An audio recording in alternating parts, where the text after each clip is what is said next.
ちは北海道日高地方の養蜂場からです。時は前回の動画の時点から1週間進んで9月下旬になりました。今回の撮影を行った2日間の日中の天気は晴れ、気温は21、2度でした。秋だというのにまだまだ暖かい日々が続いています。9月下旬ともなれば、例年の北海道ですと標高の低いところでも赤色や黄色に着色した木々の葉の茂りを目にするものですが、今年はそうした自然の季節の移ろいを感じさせる色彩の変化もまだありません。夏からここに至るまで草原の植物の間で主役であり続けてきたのはオオハンゴンソウでしたが、その花の勢いには今や陰りが見られます。これは同じ地点の1ヶ月前と今回の映像の比較ですが、オオハンゴンソウの黄色の後退が明らかです。そしてオオハンゴンソウの衰えを補うかのように、友禅菊が紫色の美しい花をそこここで咲かせています。友禅菊にはミツバチが盛んに蜂花しています。前回の動画でこの養蜂場の経営主は今年もう一回採蜜しようか迷っていると紹介しました。しかし主力蜜源植物の衰退を目の当たりにして、また北海道ではこれからいつ急に冷え込むかわからないということもあり、越冬前のさらなる採蜜は結局見送ることにしました。さらに今年は秋のスズメバチの調量が著しいので、この時期には落ち着いて採蜜することができないということもあるようです。スズメバチ対策についてはこのシリーズでも過去に何回かにわたって解説してきました。巣門付近への B ガードや網の設置などです。今回はその中から特に捕殺法、粘着シートのトラップ、網によるガードについて詳しく説明しましょう。オオスズメバチがやってきました。これは朝の8時半頃の映像です。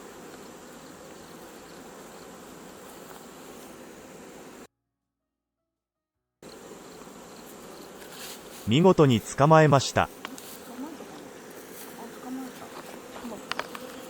捕まえた個体には踏んでダメージを与えますが、後で粘着シートに貼り付けておとりとして使うために死んでしまわないように扱います。弱って飛べなくなった個体を割り箸を使いながら拾い上げ、さらに市販されているネズミ捕り用粘着シートに貼り付けます。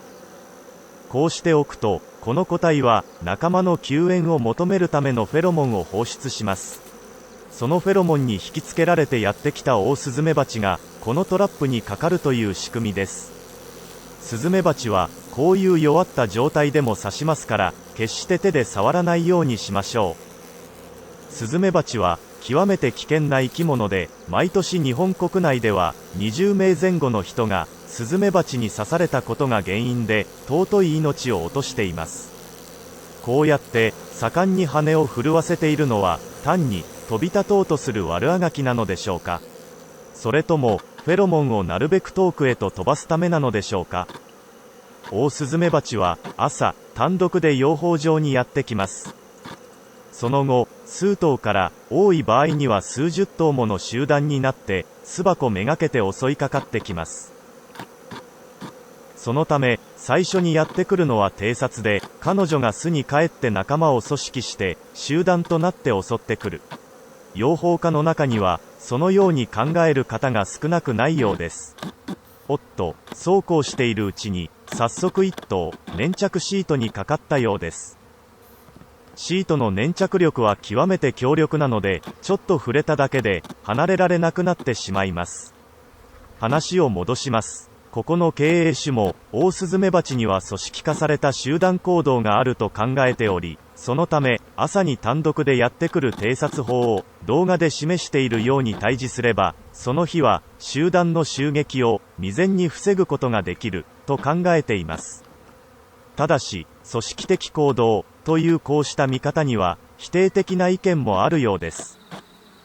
そうした否定的意見によると、最初にやってきた個体が発するフェロモンが仲間を誘引し、その結果後で多くの個体が集まってくる。それが真実なのだが、それがあたかも最初の個体が偵察で、さらに彼女が後からやってくる集団を組織しているかのように見えるのだというのです。確かにオオスズメバチにはミツバチのようなダンスによる情報伝達は見られないようです。ところでこの場面はこの養蜂場ではなくて数キロ離れた別の場所で撮影したものです。オオスズメバチたちは一体何をやっているのでしょうか。頭を突き合わせ、足と触覚を使ってお互いに触れ合っています。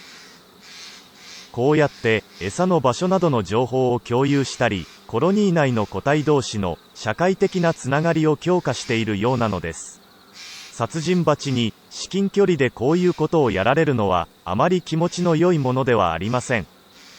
美しい花の間を待って蜜を集めるミツバチには華麗な踊りによる情報伝達がふさわしいように、凶暴な侵略者にはこうしたひそひそ話による密談が誠によくお似合いです。ともかくオオスズメバチが集団となって襲ってくるメカニズムがどのようなものであるにせよ、最初にやってきた個体を叩くことが集団の飛来に対する予防になる点は変わりません。そこでこの経営ではここ1週間ぐらいは朝の8時頃に単独で飛んでくるオオスズメバチを捕まえては処分することを日課にしています。次に防衛用の網の話をしましょう。前回見たのはビーガードにいて巣の護衛を行っているミツバチをオオスズメバチの集団が襲ったことが大量殺戮につながったということでした。そこで護衛のミツバチを守るために巣箱の前半分にナイロン製の網をかぶせたのです。その時検討課題を3つ挙げました。一つはミツバチが網をスムーズに通過できないのではないかという問題。二つ目は網と巣箱が密着していないので隙間からスズメバチが侵入するのではないかという問題。最後は網の更新時期がいつになるかわからないという問題でした。これらのうち最後の網の更新時期については現在も検討しているところです。また2番目の隙間からのスズメバチの侵入については網を設置してからまだ10日間ほどしか経っておらず短い期間の観察ではありますが、今のところは網の中にスズメバチが侵入した形跡はないようです。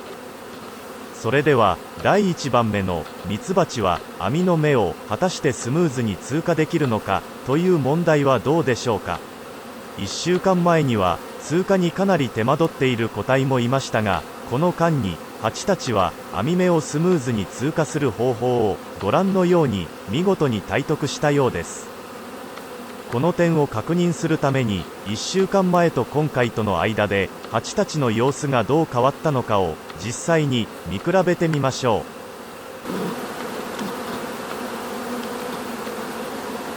ところでこれは前回の動画でも可能性を指摘したことですが、ビーガードの前に網を設置するとミツバチたちにはビーガードではなくて新たに網を防衛ラインとして認識する、そういう傾向が芽生えてきているようです。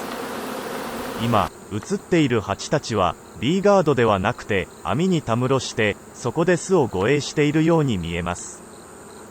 ミツバチの防衛ラインが網に移動したことによって私は今回手痛い経験をしました。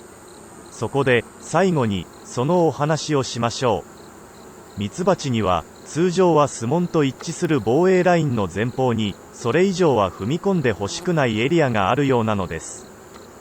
これを今防衛圏としましょう。防衛圏によそ者が侵入するとミツバチは威嚇したり場合によっては攻撃したりしてきます。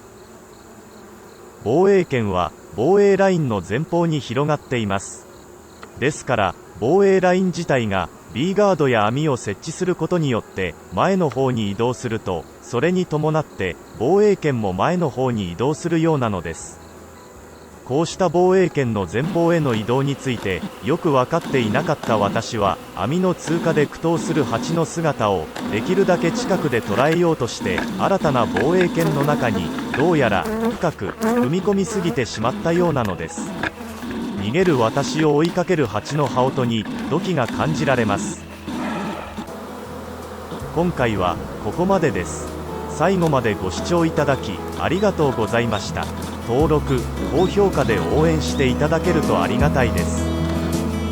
それでは次回またお会いする時まで。